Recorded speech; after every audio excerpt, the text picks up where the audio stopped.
जय श्री राम, जय श्रीमन नारायण, जय श्री कृष्णा, हर हर महादेव, जय श्री राधे। जीवन में भगवत प्रेम के बिना ये जीवन व्यर्थ है। जैसे लवणस्य भावम लावण्यम, लवण कहते हैं नमक को, और लवण का जैसा भाव आपके जीवन में आने लग जाए, जिस प्रकार से भोजन में जब नमक डालते हैं तो भोजन का स्वाद ही अलग रहता है, उसी प्रकार से हर वस्तु में, हर संसार के पदार्थ में आपका भाव लवण के जैसे प्रेम की भांति उस परमात्मा के दर्शन होने लग जाए तो ये समझ लेना आपका जीवन सन्मार्ग की ओर चल रहा है।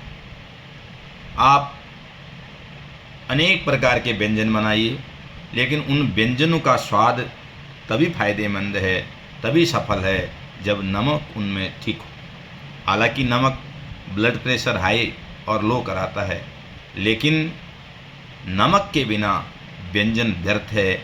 उसी प्रकार से भक्ति के बिना भगवान के प्रति प्रेम हो नहीं सकता। तुलसीदास जी कहते हैं, भगत बिना सद्गुण सुख कैसे, लवण बिना बहु व्यंजन जैसे। भगत बिना सद्गुण सुख कैसे, लवण बिना बहु व्यंजन जैसे। भक्ति के बिना सद्गुण हृदय के अंदर आ नहीं सकते, और जब तक आपके हृदय में सद्गुण नहीं आएंगे तब तक भगवत प्रेम नहीं हो सकता। इसीलिए सद्गुणों को लाना है। सद्गुण अगर आपके हृदय में बैठ गए तो उस सत को आप पहचान गए, उस सत को आप, उस सत रूपी परमात्मा को आप पहचान गए तो ये समझ लेना कि आपके जीवन में सार्थकता होगी, आपके जीवन की सार्थकता निश्चित होगी। और वो आएगी कैसे? वो भक्ति से आएगी। यहाँ तो महाराज भगवान के प्रति प्रेम करना बड़ा आसान नहीं है, ऐसे प्रेम नहीं आते। भगवान के प्रति प्रेम के लिए तो आपको बड़ा प्रयत्न करना पड़ेगा। जन्म जन्म मुनि जतन कराई, अंत राम कहीं आवत नाई।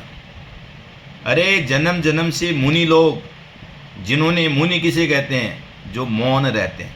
मौन माने जिन्होंने 5 ज्ञानेंद्रियां, 5 कर्मेंद्रियां, जिनको अपने क्या कर लेते हैं, विषय रूपियों से बाहर होकर के अंतर्मुख उस परमात्मा को दर्शन करने लग जाए, तो यह समझ लेना कि उनको कहते हैं मुनि। और वो मुनि भी जन्म जन्म मुनि जतन कराई, जन्म जन्म में जतन करते रहते हैं, लेकिन अंत काल राम आवत ना। अरे अंतिम समय में जब प्राण निकलते हैं ना, संसार की वस्तु, संसार की लोग, संसार के पदार्थ सामने आने लग जाते हैं। तो इसलिए प्रेमीजनों, भक्तजनों, आप लोगों से निवेदन है कि आप ऐसा करें कि भक्ति करें। भक्ति का फल क्या है? भक्ति का फल है परमात्मा से प्रेम। कैसे भी यदा कदा करके भी भगवान से प्रेम करने का प्रयास करना चाहिए, और भगवान से जिस दिन आपका प्रेम हो गया और उस दिन परमात्मा आपके ऊपर कृपा कर लेंगे। जय श्रीमन नारायण, जय श्री कृष्णा, श्रीमन नारायण।